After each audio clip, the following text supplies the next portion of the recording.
As I've seen around the internet, there seems to be a deep hatred for one show in particular, Rent a Girlfriend. Complaints range from the main character sucks, that girls are not great options, simp behavior, and etc. I've moved to see past that, and I've decided to take the next step and watch the first season of it. And I have to say, it is as bad as people say. I would say it's a bit overblown, but doesn't mean the show doesn't have a lot of problems. But it doesn't mean it's downright horrible. This show is mainly about a down bad grown-ass man named Kazuya, who gets dumped by his girlfriend Mami, which leads him to a sense of despair. To ease the pain, he decides to download an app to find a girlfriend to rent. He ends up finding a girl named Chizuru. Throughout the dates, he describes her as kind and cute, but over time, through personal strife and extenuating circumstances, Kazuya quickly falls for her. It is not as lovey-dovey as this relationship may seem. It's quite frankly much worse than that. Let's start off with the obvious out of the way. The main character Kazuya is a pretty big issue in the story. The first issue about him is after the first date with Chizuru, he ends up reading the comments on her page, realizing that she was playing an act, and gets mad even though he knew he was renting her out. So how did he think any of those fake reactions were genuine? He quite literally went on the app and rented her out. So how is he confused? This hurts my brain. Then after he complains and goes on a second date. Even worse than that, he uses his parents' money to pay for his dates without permission. And this shows the lack of responsibility in owning up to his mistakes. Instead, he keeps that secret going, spending more and more to hide that fact.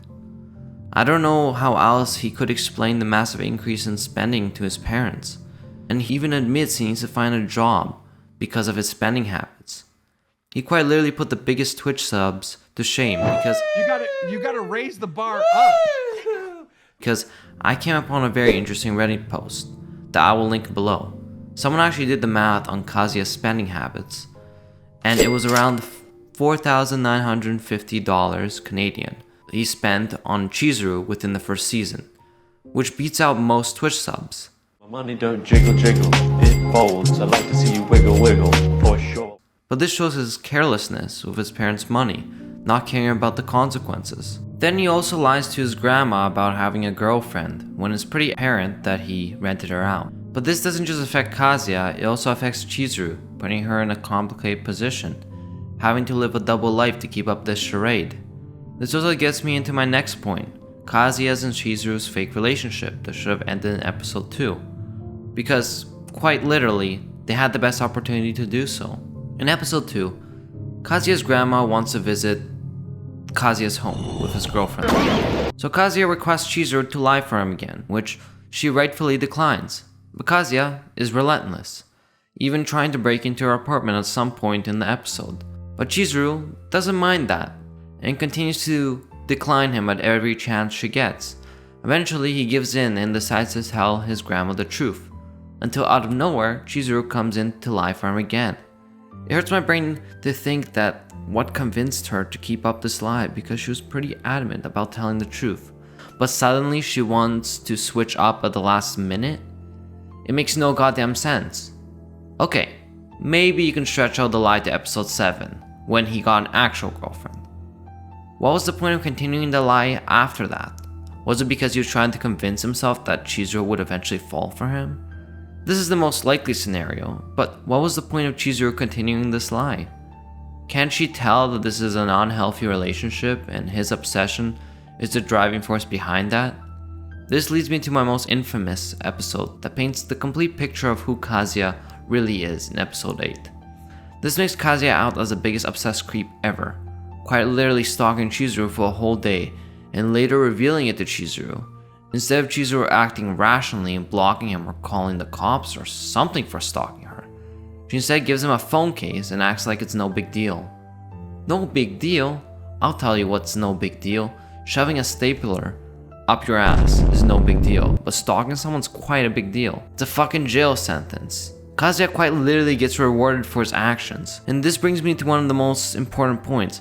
How does he deserve to get rewarded for his actions? For example, Kazuya renting out Chizuru gets him a date with Sumi. And he also receives an actual girlfriend named Ruka for having a strong passion for Chizuru. This quite literally shows his degeneracy. Nothing happens to him, no one cares, it just gets ignored. Which is sad because this show could have been so much better if they at least acknowledged his actions. Which leads me to my last problem with him. He doesn't grow as a person, he only gets worse. And I have no problem with degenerative protagonists. Like for example Rudius from Mushoku Tensei, who grows as a person from episode to episode and becomes a better character overall, which creates a good character development, and his actions do get acknowledged by other characters in the show, and there are consequences. I would have considered Kazuya a pretty good protagonist, deserving of everything he gets, if this was the same treatment, but this isn't the case. It only becomes worse.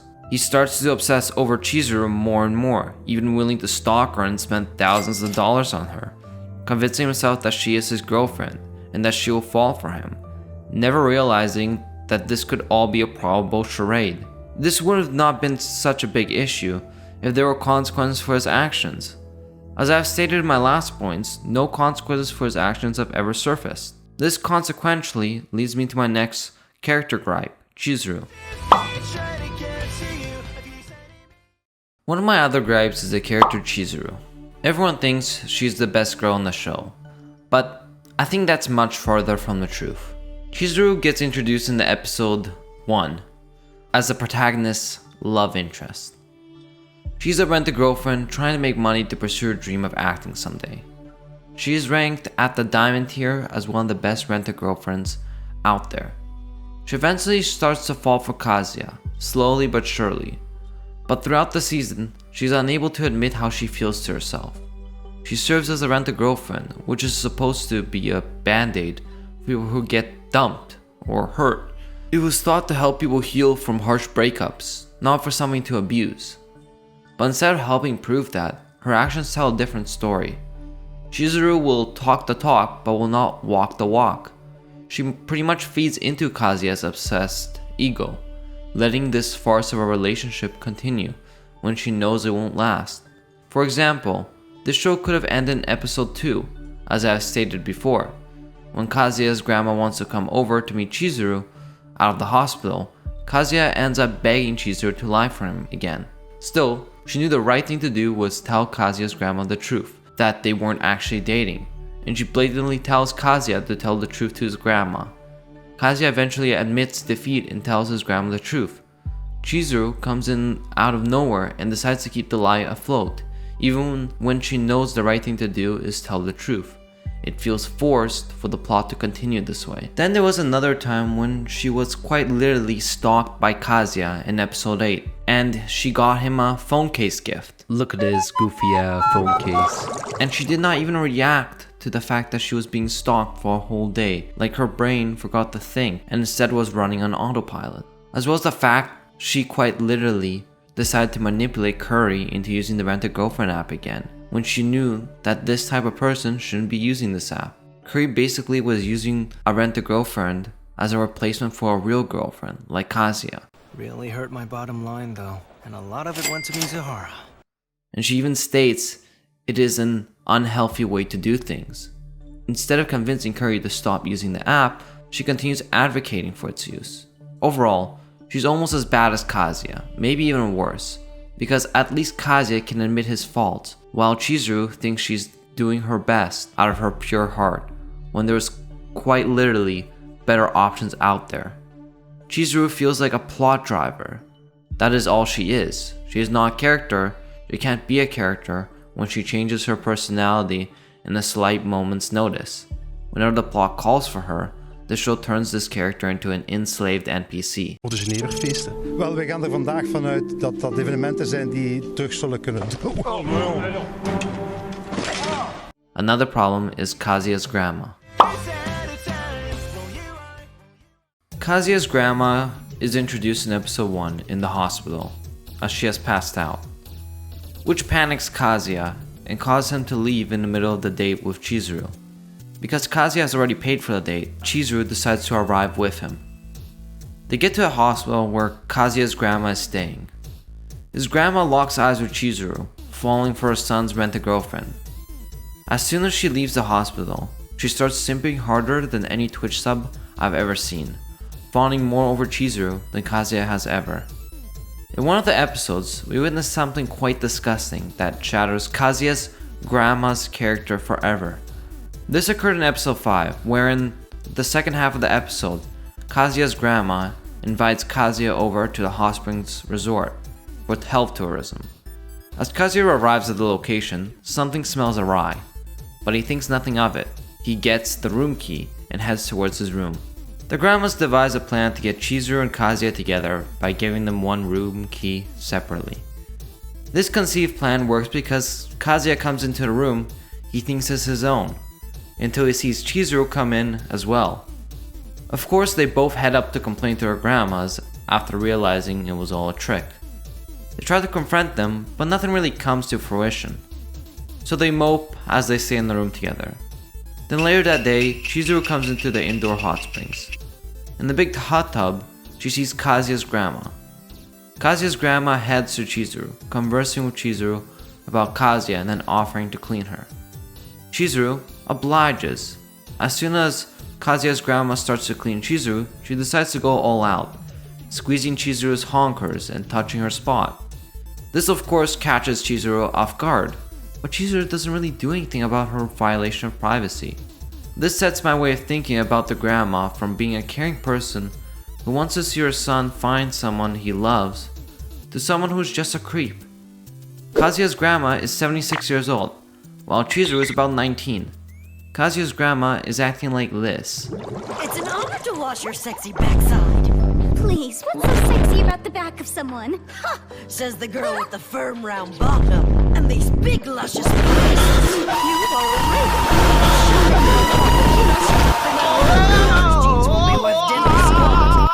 When she knows Chizuru is taken. I was just gonna put her next to EDP, but at least Chizuru is not underage. But it's still just fucking weird. In this episode, we see Kazuya's grandma getting more intimate with Chizuru than Kazuya has ever had with her this season. He couldn't even get a real kiss for crying out loud. You may think this could be one of those scenarios played for laughs, but there's even more examples. Another one is when Kazuya's grandma invites Kazuya and Chizuru, and Ruka tags along. Ruka finds the need to impress his grandma, more than actually trying to impress Kazuya. Somehow, Ruka gets convinced after Kazuya's grandma's simping all over Chizuru in front of her, to back off from Chizuru. This example proves that Kazuya's grandma is more in love with Chizuru than Kazuya himself. From the parts where she gets intimate with Chizuru, to parts where she quite literally describes everything about Chizuru, and she talks more about Chizuru's beauty than actually her personality, which is entirely on a different level. I can't quite wrap my head around the author as to why the author decided to make the grandma interested in Chizuru to a point of obsession. He turned a sweet, kind old lady into a maniac like Kazuya. Why couldn't we just get a simple grandma who supports Kazuya's actions, instead of someone like this? But the thing is, she's not totally horrible. She still has her moments. When she opens up, she's likable. Like in episode 2, when Kazuya is about to reveal the truth about Chizuru to his grandma. His grandma realizes and assumes that Chizuru broke up with him. It is a heartwarming moment when his grandma says, insert. Not one time, not a single girlfriend. Yeah. The only friends you ever brought over were loud, smelly, rude boys. For a long time, I've been afraid that you'd never find a girl out there who'd like you. So how could I ever be angry with the girl who did fall for you, even if it didn't last? That's what I'm talking about. This shit means something to me, man. It shows that she cares for Kazuya, even if he and Chizuru didn't last, as she doesn't blame him. Still, those types of moments are rarely seen and few and far between. Instead, we see her pull out simp shit, and it's sad. But this gets me to the problem at hand, which is the plot. Nothing really happens in the show, not even in the plot or the writing. Usually everything that so-called progressed just gets reversed in the last episode. The plot sometimes just pulls shit out of its ass for convenience. Yes, a lot of stories do this to an extent, but this level I've never seen before. For example, I'm sorry about this. I'm going to have to mention episode 8 again. So in this episode, we watch as Kazuya stalks Chizuru. This white-haired boy named Umi walks with her. Kazuya gets super suspicious of this and follows them. When Umi is alone entering the bathroom, Kazuya sees him enter. This causes him to listen to Umi's conversation, misrepresenting every word that comes out of Umi's mouth. It seems to Kazuya that Umi is gonna use Chizuru for sex with other guys, or use Chizuru as a stripper or something. He continues following them, supposedly for a good reason, until eventually he reveals to Chizuru at the end that he has been stalking her all day. She tells him that Umi is her acting partner, supposedly, and they were practicing their so-called acting, as well as getting some shopping done. I was pretty astonished by this episode, with the major problem being Chizuru's explanation in the end. It is so stupid that it actually fries my brain. Why do they need to watch a movie and go shopping for other things for their acting class, and act like boyfriend and girlfriend? It feels like they thought about how the ending should be, but only started working on the middle portion halfway to meet deadlines. It just doesn't work as a misunderstanding episode when the misunderstanding doesn't even make sense. This opens up a new problem that I haven't mentioned until now. Kazuya admits he has followed Chizuru for a whole day, and Chizuru barely reacts to this, like it's a fucking standard to be stalked. As well as Umi, who has no concern for his classmate being stalked, and acts like it's no big deal. The problem with this is it destroys the story and makes it less investable, getting you to regret ever turning on the show again. This resentment grows and grows as the characters never do anything or acknowledge their problems. It's quite a pathetic existence to live in. Overall, this decreases the characters' investment because they don't feel like the characters are actually there.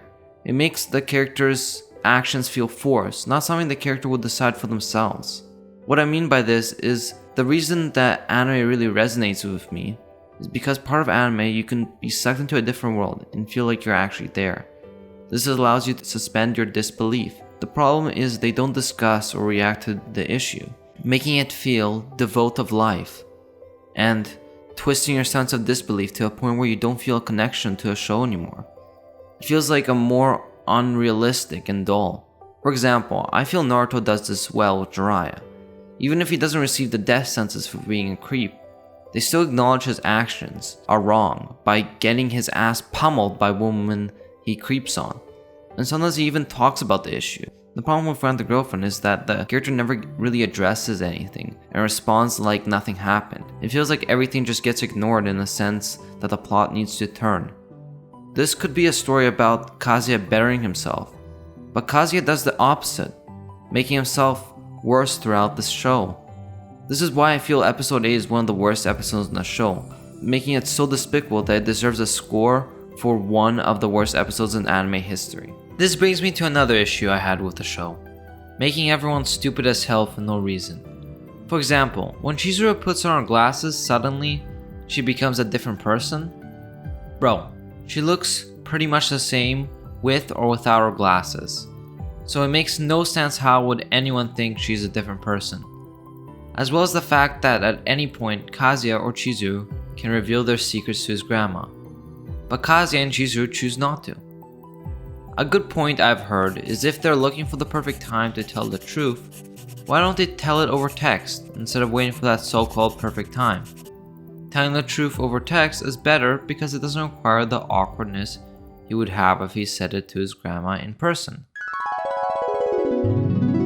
Imagine a scenario where his grandma is eating dinner, and he casually mentions, NANI? I have sent thousands of dollars to dupe you into thinking Chizuru is my actual girlfriend, you stupid ass harlot.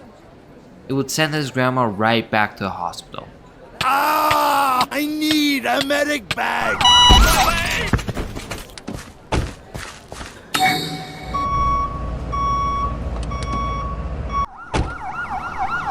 This shows the lack of creativity in the show. If all the characters' IQ are lowered by 200% to keep this stupid rent-a-girlfriend plot going, then it doesn't make sense to continue it, right? This leads me to another problem with the show. The number of coincidences that occur. One example is Kazuya's friends never see Chizuru go out with other guys. This is a little bit problematic because Chizuru has often been seen with a lot of clients within a week, more than Kazuya would see in a month or even a year if he was a rent-a-boyfriend. Oh, brother, this guy stinks! So it doesn't make sense why Chizuru isn't caught first, versus Kazuya when he rarely goes out with anyone except for a few exceptions, with Ruka or Sumi. So the likelihood of Chizuru getting caught is basically 99.99%, while Kazuya on the other hand is 0.10%. It just doesn't make sense for not one person to spot her doing these actions. This isn't the biggest issue because they still address Kazuya being caught, and actually, one character triples her IQ with episode 11. When Kazuya is on a date with Sumi in the skating rink, he hits his head and breaks his nose. After coming out of the bathroom, he sees Sumi and Mami sitting at the table. He freaks out, trying to scramble together an explanation to satisfy Mami as to why he is with Sumi at the skating rink. He did not want Mami to suspect a thing, so he started formatting some ideas, with the first few ideas falling flat, like telling Mami Sumi is a rent-a-girlfriend, which probably wouldn't work out on the best terms, or telling Mami that he's on a date with Sumi, which will make him look like a cheating prick. So before he has time to make up his mind, Sumi does it for him, hugging his hand and then holding it. That's precisely the worst move she could have made, because this is exactly what Mami suspects. The second idea. Later that day, she decides to do her own research, realizing that the situation is a bit sus. So through a simple Google search, she discovers Sumi is a rent-a-girlfriend. And then Chizuru is a rent-a-girlfriend as well, which shows how careful they must be if they really want to keep their secret a secret. I wish they addressed that fact, because each time Chizuru and Kazuya go out with different folks, they increase the chance of sabotaging their fake intimate relationship. So they must make a final decision if they want to continue with the secret or just break up.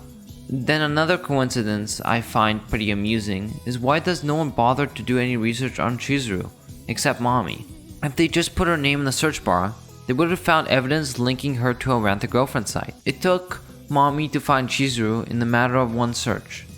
I just wonder how Curry, when he searched for his rent-a-girlfriend in episode 6, Chizuru wasn't a top option. This doesn't add up. Another hilarious coincidence is the second episode. We get to see Kazuya visit his grandma at the hospital, bringing along Chizuru, and turns out Chizuru has her grandma at the same hospital. And not only that, Kazuya's grandma and Chizuru's grandmas are best friends. The problem is with the show is there are too many coincidences. It becomes more forced and noticeable that the show itself is lazy. It's the aspect that reminds us that this story is based on a wet dream someone had of them getting heroes. Then we have the funniest coincidence, also the most significant coincidence of all. Chizuru lives right beside Kazuya. This literally is the funniest one because the only reason Kazuya can interact with Chizuru frequently is because they live right beside each other. This is quite a problem because it destroys the overall plot, making the story a lot less interesting because everything just gets handed on a silver platter, making the plot more straightforward to write. Instead of having characters work for the girl he wants, for example, she could live a few blocks away where the character has to walk meeting other people. It would be less like a coincidence overload, making the show more realistic and more interesting to follow, because it would be unexpected. We see the show's lack of writing, because it feels like they wanted Kazuya to become closer to Chizuru from a client to an actual girlfriend, but they didn't know how to amplify those feelings. So their idea is to have them live right beside each other and their grandmas being friends.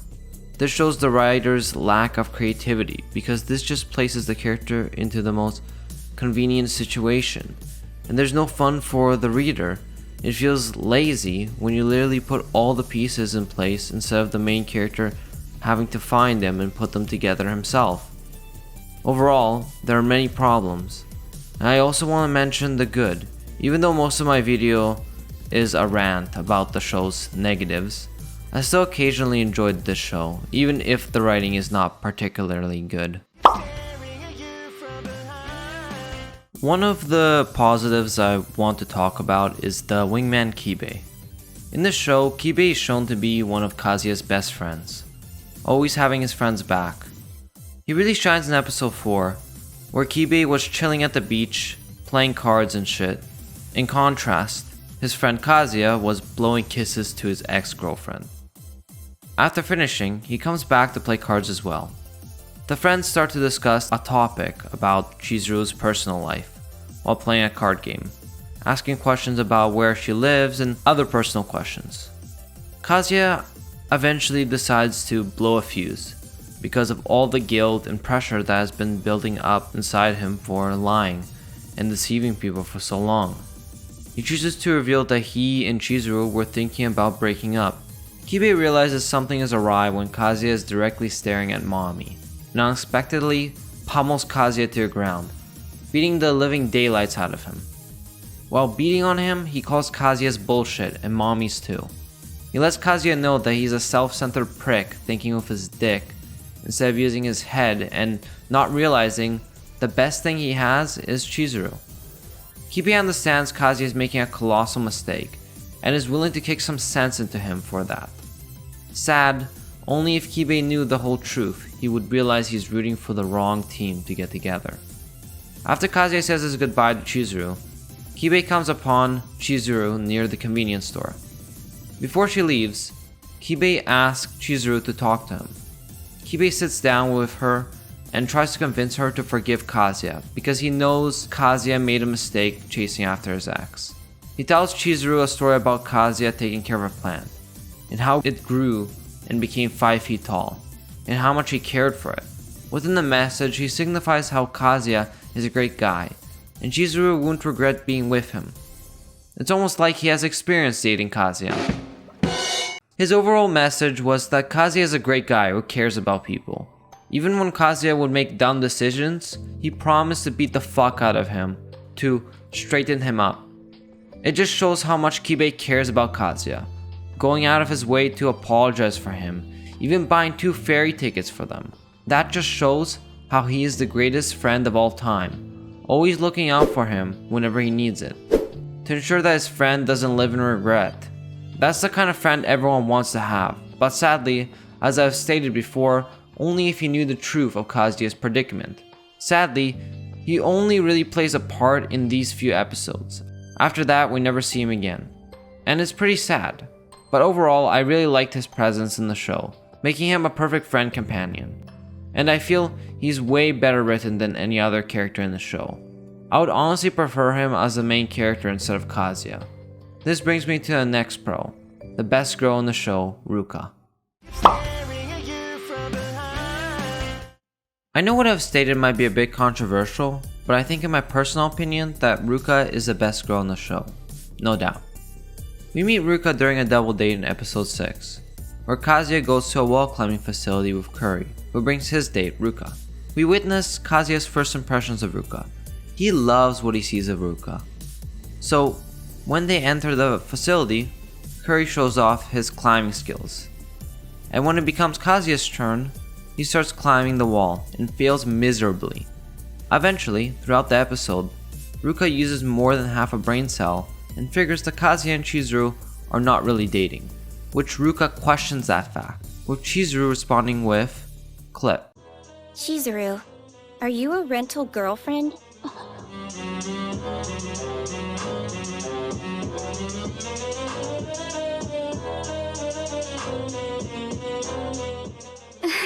What are you talking about? A girlfriend that's rented? What is that? That's so weird.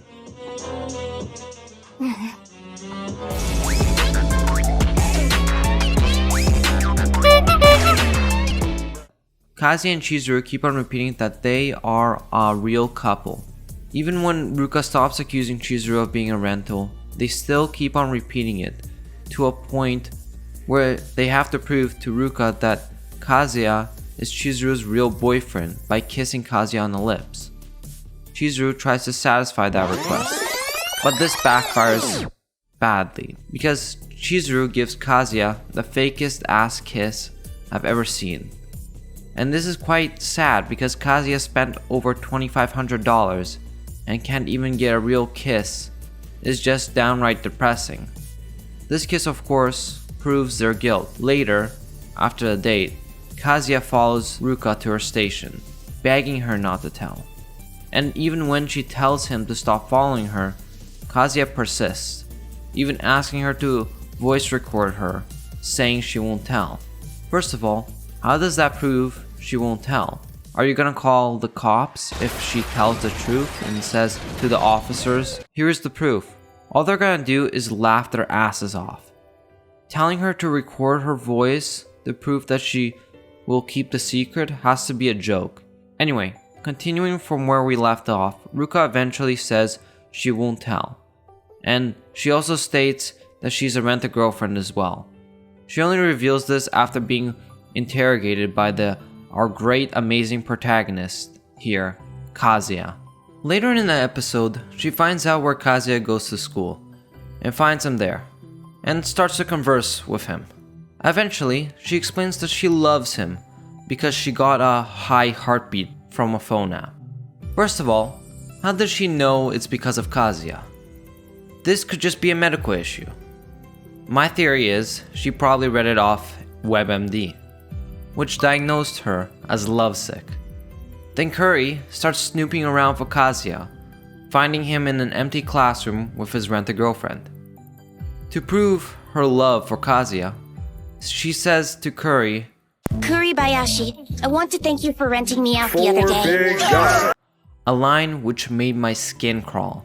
After proving herself, she begs Kazuya to be with her, even if it's a trial run, and even if Kazuya is in love with Chizuru. Eventually, after following Kazuya home and crying a lot, he eventually says yes.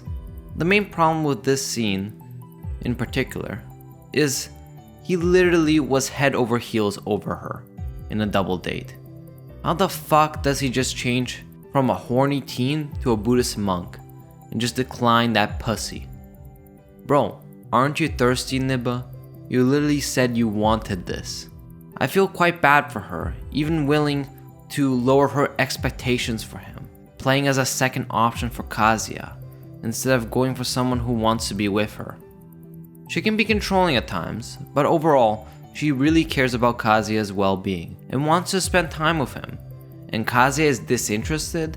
How? Kazuya, you wanted a cute girlfriend. You liked her. How the fuck do you just get disinterested? It just hurts to see her get cocked.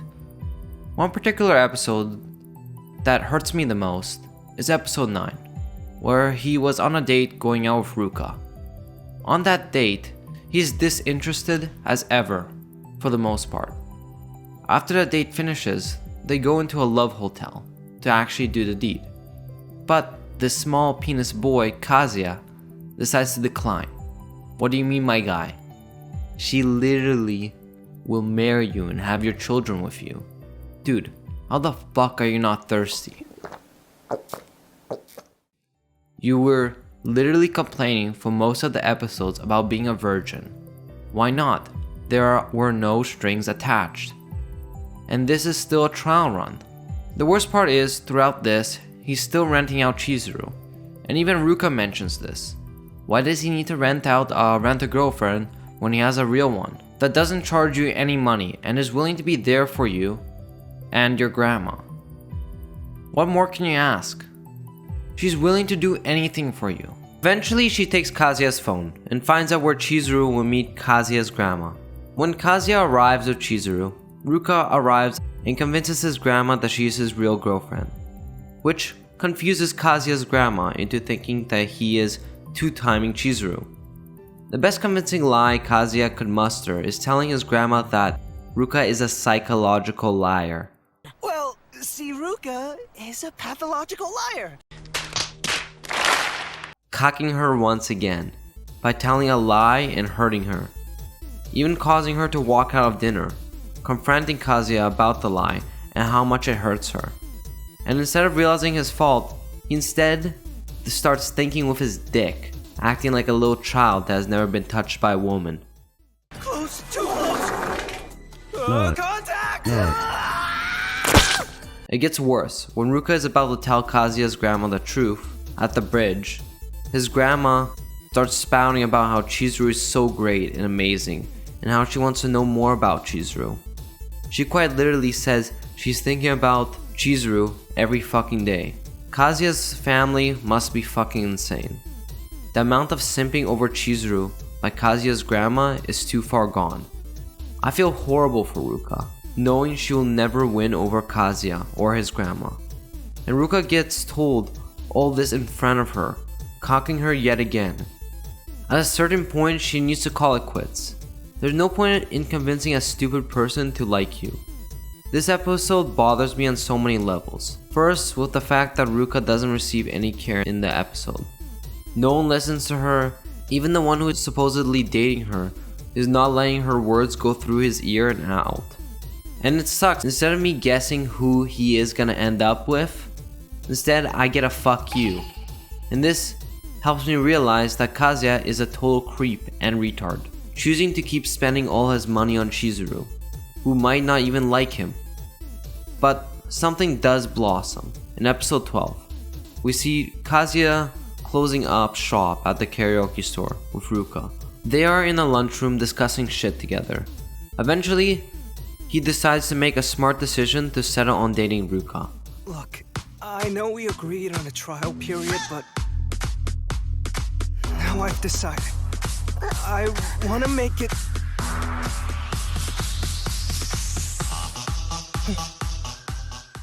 But out of nowhere, he spots Mami and Chizuru discussing something important in their own karaoke room, making him leave the scene. He didn't end up finishing the sentence he was going to say. Ruka gets cucked again. Honestly, the best choice is to move on instead of pursuing someone who isn't interested in you. But the main reason I think Ruka is the best girl is that she's honest. Unlike Chizuru and Sumi, she can straight up figure out what she wants and how she feels, and say it as it is. Chizuru can't even fucking realize how she feels about Kazuya, while molesting all his hard-earned money. And Sumi, on the other hand, is too much of a bitch to say anything. So while Ruka can straight up tell how she feels, Sumi will be going like, pass me the jelly. A perfect example as to why Ruka is the best girl in episode 7, when Kazuya follows her, eventually falls on her, she realizes she likes Kazuya, spilling all her feelings to him in the next day of college. This is the fastest someone has ever asked out a character in a rom-com that I've ever seen. Also in episode 9, as I've stated before, she was willing to do the nasty with him and not charge him any money. Instead, he chooses to stick with someone who will barely give him a kiss on the lips after spending thousands of dollars on them. So I don't get how you can think otherwise than Ruka being the clear winner as the best girl. Ruka understands, owns how she feels. I'd prefer a girl like that than chasing after a girl who doesn't even know how she feels. I know we talked a lot about the cons here, but the next thing I want to discuss is some positives, with the first thing being the show is quite entertaining. The entertainment value I get in the show is that it is a fun show. Even if it's not good in terms of writing, it has other aspects that make the show at least watchable. The best way I can explain this is anime comfort food. You know, when you're too lazy to cook, you will probably order out. And the food is tasty, but not the healthiest or not the best. Especially if it's fast food. This is kinda how the show feels like. It is like McDonald's of rom-coms. It's stupid, but stupid enough that will not totally piss you off. It's more like the middle stupid, but you can't help but stare and look, even if the drama is hella manufactured. One reason I quite enjoyed Rent a Girlfriend is because it's a fun route for the characters. Rom-coms are built for the best girl. Another reason I want to keep watching the show is because I want to see what happens to a character, whether the character wins or loses, and how it happens and what happens after the protagonist makes his or her choice. This is specifically me cheering for Ruka's team, because I personally feel she is the best girl. This does not take away from the fact that she should probably not be with Kazuya in the first place, but if you take away from using your brain for a little bit, it makes it easier to enjoy the show's absurdity. This is due mainly to my curiosity to see how many times Ruka will get fucked in the show by Kazuya before he gets his act together with Chizuru. Because I want to know how the dumpster fire of the show ends. That might not be because this show is good, but you know what they say. Curiosity kills the cat. But I find cheering for the best girl makes it easier to continue watching this show, even if it's written by toddlers, because I want to see if Ruka has any chance of winning. I know in my heart there's a fat chance she'll win. This is why I want to keep watching Rent a Girlfriend, because it nails the character prototype. The animation is jaw-droppingly gorgeous, but I can't say the whole story is bad. There are moments here and there that would have been great if there were the focal points. Like episode 4 where Kibe convinces Chizuru to get back with Kazuya, or in episode 5, Kazuya goes on a ferry with Chizuru and saves her life when Chizuru falls overboard, almost kissing her at some point, when they get stuck on a small deserted island. I really like these types of episodes because they explore the characters a lot more than others, and we get to see their good side and understand them a bit more. They actually turn Kazuya into a more likable character. These episodes show that he deserves what he gets, which I have discussed previously, but sadly this is a rare occurrence. However, my overall message is that the show is not all bad. If you can turn off your brain for most of it and just cheer for the best girl, it's not bad. This leads me to talking about the opening of the show. The opening of the show is impressive on so many levels. Sadly, the story lacks what the opening has, which is excellent writing.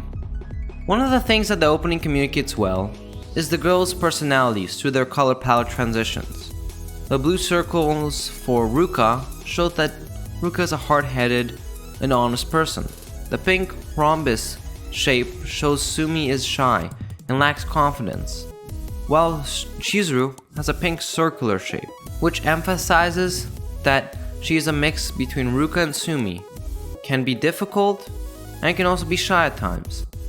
Another thing they do well in the opening is introducing the so-called villain, Mami, showing her ranting to her so-called Twitter followers, and showing the daring and creepy eyes that dart at you when something doesn't go her way. But sadly, when the opening introduces Mami, we get the picture that she is gonna be a villain, but they do pretty much nothing with her in the show.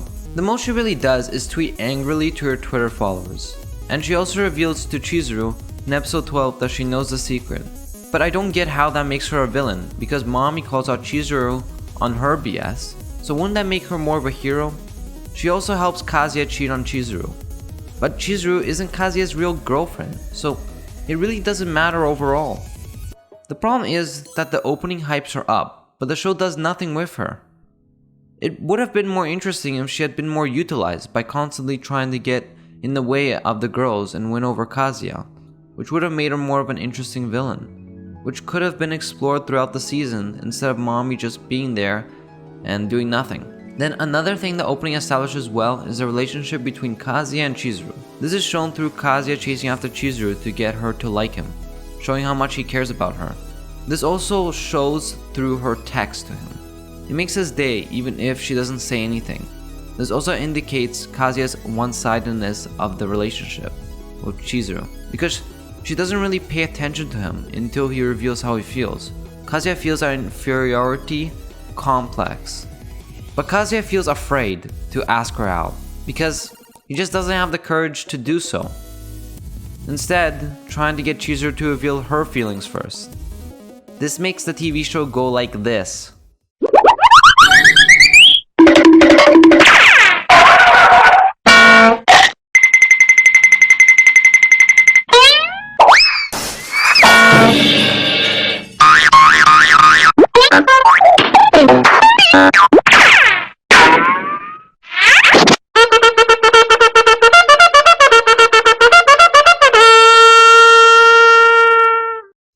which is sad because all this fills the TV show with air, nothing more. Instead, it brings new changes to a show. This opening makes it seem wholesome and nostalgic, as Kazuya meets different girls through the TV show who want to win him over. But the main one he wants is Chizuru, and it's relatively easy to implement into a TV show, as we can see throughout. But they fuck it up by turning Kazuya into a creep instead of having him spend time with Chizuru, slowly changing his character for the better, and eventually asking her out. This is what the show should have been. The opening just creates such nostalgia for the show, even if the story itself isn't that good. This is the reason why people say online that everything about the show is good except the story. Let's also talk about the show's impressive visuals. And let's talk about what could have been improved and how. The show has a beautiful artistic style and humorous comedy, but the factor still lies in keeping the show at the bottom of the barrel. It's really due to its writing, of course. I have a few suggestions that could have improved the story and made it a lot more interesting. One of the things they should have done is reduce the number of coincidences. Maybe the protagonist is not gonna live right beside Chizuru and lives a bit farther away. And perhaps Chizuru's grandma and Kazuya's grandma do not know each other. Give Kazuya a character arc to improve himself throughout the season. Maybe Kazuya could have been acting creepy at the beginning and slowly and surely becoming a better person. And also let Chizuru be Chizuru. What I mean by that is that she should be allowed to act on her words, like telling Kazuya's grandma the truth at a certain point in the show where tension is heaviest. Maybe Kazuya hates on Chizuru's decision to tell his grandma at first, but slowly realizes it was for the better. He realizes that pushing Chizuru through hell to keep a stupid secret that he has brought on himself is not the right way to go, which makes his selfishness not pay off or get rewarded, making him a better person. Another thing they could have borrowed from the consensual quintuplets is to make it so Kazuya picks one girl at the end. So it keeps us on our toes, guessing if he's gonna be with Chizuru, Ruka, or Sumi, and maybe Mami. This could have worked if Chizuru revealed the truth about Kazuya to his grandma, and she decides to leave while Kazuya's grandma is in a complete state of panic. Before Chizuru leaves, Kazuya admits his love for her, wants her to be his real girlfriend. This only gets revealed close to the end after there's build up and everything. She leaves blocking him from the app. She sorts out her feelings. Also, he moves away for a bit so he doesn't have to go out looking for her. This leads him to bump into Ruka while thinking about what Chizuru said before she left. He establishes new relationships with his love interests, including Sumi. By the end, Chizuru shows up, eventually realizing that she feels about Kazuya, creating a rivalry until he has to choose one girl. We see him change and become a better person through the show. And we get to feel good cheering for the protagonist, and it gives us some glee in our lives. I understand that people might have a different alternative to the story, but it's just one idea. This version of the story we received was pretty much dog water. My overall message here is that there's many ways the story could have worked, but the author chose the easy route. Sadly, it's pretty dissatisfying route. This leads me to my next topic. I want to compare the good rom-coms versus Rent a Girlfriend. One of the rom-coms that I feel is very similar to Rent a Girlfriend is the show Quintessential Quintuplets, which works better as a rom-com anime than Rent a Girlfriend ever could. One of the reasons for this is the show is better at creating suspense. After all, we don't know who the protagonist will pick as his girlfriend. While in Rent a Girlfriend, we already know who he is gonna choose. It's obviously Chizuru, because he likes her at the start. This shows us that no other girl has a chance. So what's the point of pushing Ruka to fall for Kazuya if Ruka has no chance with him? And making her obsessed to a point of begging Kazuya to be with her is just absurd. I feel it destroys the suspense of the show if you already know the answer to his choice. What's the point of continuing to watch? Another thing the Quintessential Quintuplets show does better is making the characters feel 3D. We get to know each quintuplet's personalities, we get to see their vulnerabilities, as well as we see the characters become more likable for the most part. Specifically with the character Nino, she witnesses Futuro become their tutor, and throughout the season, we see her slowly accepting Futuro. This leads Nino to be the first Quintessential Quintuplet to confess her feelings for Futuro. It feels like a gradual growth, but here we also see something like this in Rent a Girlfriend. It's you! You're the one I want! A few moments later. Well, as my rental girlfriend, of course. That's all I meant. You're the only one I ever want to rent. What did you say, so nigga? sad that you quit the job and move on. That's all I was trying to say, you know.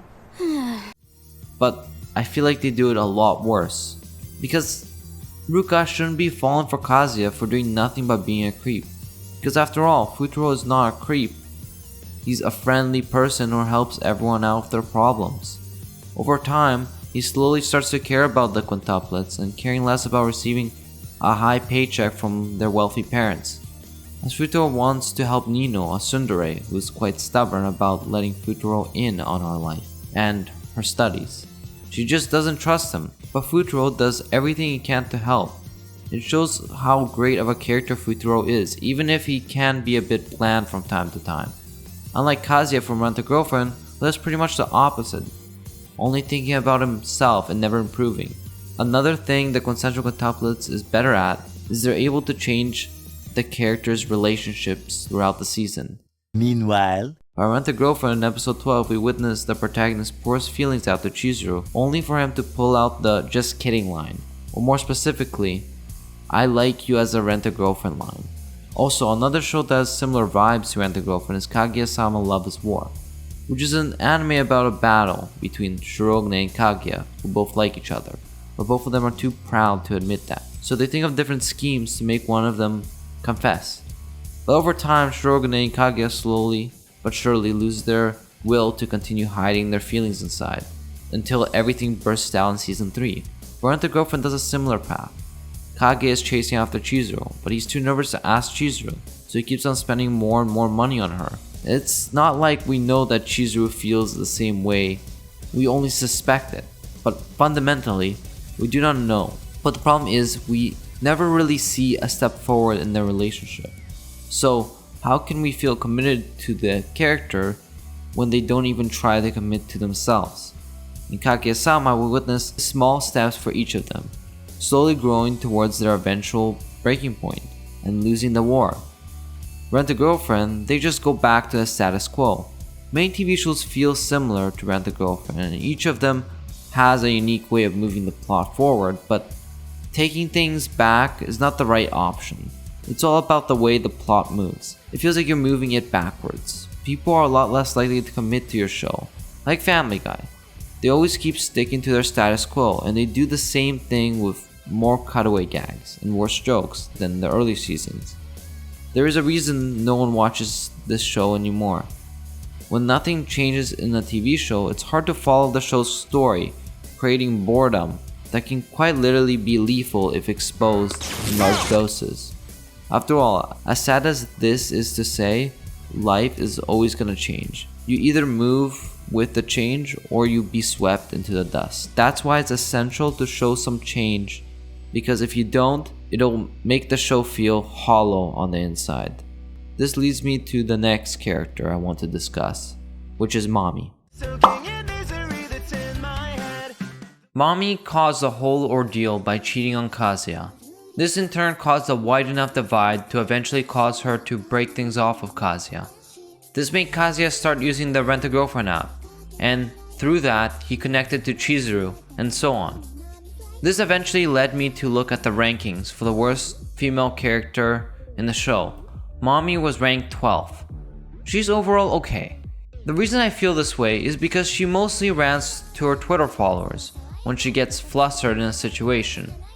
But one thing she has going for her is she has more than 2 brain cells. By realizing that Chizuru's relationship with Kazuya is a charade, she calls Chizuru out for it in episode 12 by ranting her out on a date. I find it quite hilarious because Mami also insisted on paying for this so-called date. Even Chizuru insisted that she doesn't want to be paid for this. However, within the date, Mami calls out Chizuru for her manipulation tactics and how they affect Kazuya and others around her. I greatly respect Mami calling out Chizuru for these manipulative strategies she uses on Kazuya to wrap him around her finger. She acts like she doesn't realize it. It's just hilarious. But Mami is also hypocritical. She must be aware of the fact that she did the same thing. She cheats on Kazuya instead of telling him how she feels, which shows they are both master manipulators. So how in tarnation does Mami have any right to talk about manipulation when she has done the same thing? It shows that Mami is kinda inconsistent with what she wants to be and how she defines Kazuya. The most popular theory is she has fallen for him, but I believe that's not really the case. I think it has to do with the jealousy. As in episode 12, Mami points out that Chizuru dating Kazuya affects the people around her because they seriously believe this lie. After all, she even fell for the lie hook, line, and sinker, just like everybody else. This shows how she felt about Kazuya. As soon as he got a girlfriend, she became jealous. She didn't have something like that, which caused her to lash out at Kazuya in episode 2 by making fun of Kazuya in front of Chizuru, hoping that Chizuru will break things off with Kazuya. As well as in episode 4 where Mami allows Kazuya to cheat on Chizuru by leading Kazuya out to find her bracelet because she so-called lost it. While Kazuya is looking for her bracelet, she leans in, kisses Kazuya, and quite fondly gives it as well. This shows that she is willing to manipulate the relationship to suit her. But if you really thought about it, it's her assumption in episode 2 and 4 that Chizuru and Kazuya were in a committed relationship since they weren't in actuality. That shows that she's embarrassed that she initially thought this was a real relationship. That means she didn't really do anything to change the relationship in any substantial way. An issue I have with her is she needs to be more manipulative or stronger with her actions to have a substantial effect on the plot. The best way I can explain it is that she barely hurts a fly in the show. Another gripe I have with her in episode 3 is she got invited to the beach by her friends. Kibe was okay with this, knowing full well that Mami is Kazuya's ex. As we foresee later in episode 4, Kibe complains about Mami talking to Kazuya and taking advantage of him. But if he knew something like this would happen, like in episode 2, where Mami straight up disrespected Kazuya, his hair, whack. His gear, whack. His jewelry, whack. His footsteps, whack. The way that he talks, whack. The way that he doesn't even like to smile, whack. Me, I'm tight as fuck. and he knew that Kazuya's complicated history with Mami, why would he ever be okay inviting her on a trip to the beach? It just doesn't really make a lot of sense. But overall, I would have liked Mami to be a bit more aggressive toward Kazuya's relationship, like threatening to reveal this information to the school or some shit like that. But I also wish we had more time to build her up because her only defining trait is that she is jelly. And not much else, because we don't really get to spend a lot of time with her in season 1, which makes her pretty bland. But I don't think she's a bad character at all. But overall, Mami is not fleshed out enough to be an actual interesting character in the story. Finally, we get the shy girl named Sumi. It's not Sumi, it's Sumi. Sumi is a freshman in college, probably one of the youngest rent-a-girlfriends out there who wants to pursue this career.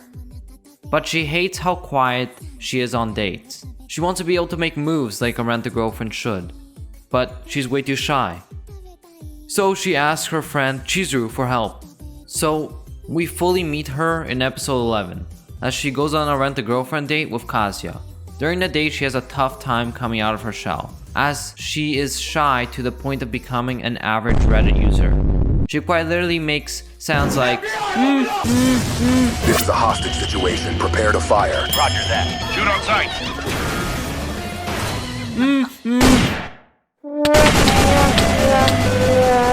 Kazuya takes this date for Chizuru because she really wants him to do it. And as we know, Kazuya will quite literally do anything for Chizuru. Also, the date is free, so that is bonus for Kazuya because I am sure as hell he's almost out of funds. So they head on a date to the bowling alley. where Kazuya basically has to make up 99.99% of the conversation. You suck!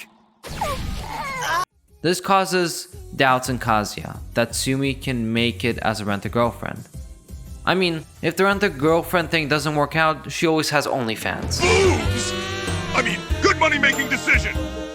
Eventually, some forced convoluted conflict happens where an AI-generated bullies say the most generic insults and start trying to touch Sumi inappropriately. Thank God we have Kazuya, who stops the bullies and takes Sumi's hand and leaves the situation. Then, after that scary ordeal, Sumi finally says something. Clip. And I'm sorry about those guys saying all of that to you. Honestly, this is quite pathetic. They used the most generic external conflict in the cheapest way possible to cause Sumi to talk. Quite fucking lazy if you ask me. Either way, they go out to the roller skating rink, and she slips and falls, and he spots her panties. Instead of Kazuya taking the mature route, the writers take the average anime route, making his nose have a period, causing him to skedaddle to the bathroom to stop the bleeding. When he exits the bathroom, Kazuya oversees Mami sitting with Sumi, where Sumi hugs Kazuya's arm to show that Kazuya is her man. This causes Mami to suspect that Kazuya is a player.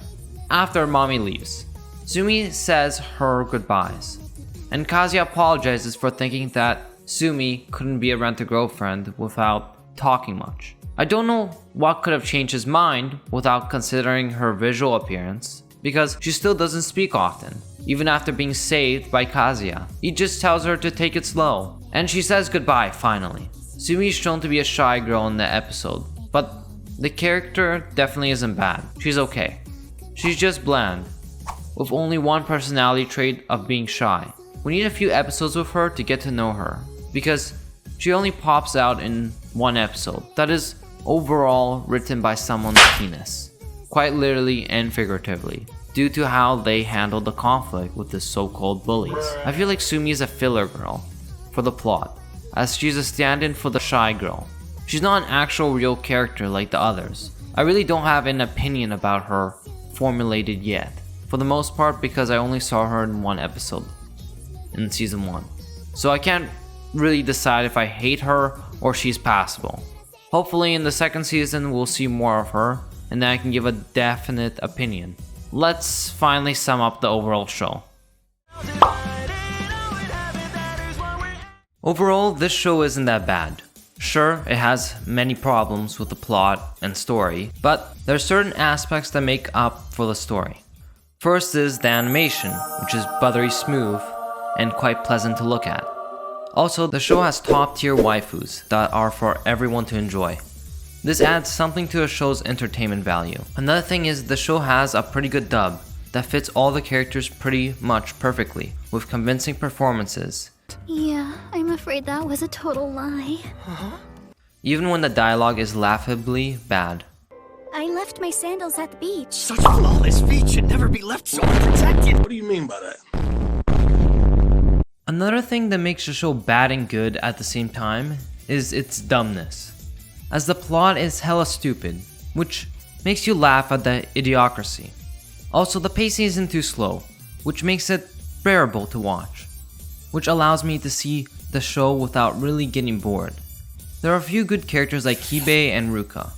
Kibe doesn't play a significant role in the story, but he plays as the main character's wingman and does a pretty good job introducing himself, even if he's shown barely in any episodes. The other character, Ruka, is the best girl in the show, with a caring personality who cares about Kazuya, and wants to be with Kazuya, even with his flaws. The only thing that fucks the show up is its lousy writing. This is the fault of the writer, with piss-poor introductions to characters by literally giving them the personalities of a wet brick, and not going much further than that. This is the fault of the writer, with few exceptions, as I have listed above. Also, creating the worst main character imaginable, who's a creep and a stalker and everything in between. As well as dumbass logic that the show uses, like Chizuru putting on her glasses, makes everyone think she's an entirely different person. To quite literally Kazuya stalking Chizuru and Chizuru thanking him for it. Still, if you are willing to not think about it too much, you can enjoy it through its entertainment and dumbness.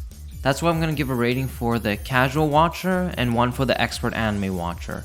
For the casual watcher, I would say it's a 6 out of 10 definitely. You can definitely find better shows, but it's an okay show if you don't think about it too much, because the show has good animation and okay pacing. For the expert anime watcher, it's a 2 out of 10. The story would just piss you off with how this shit gets played off.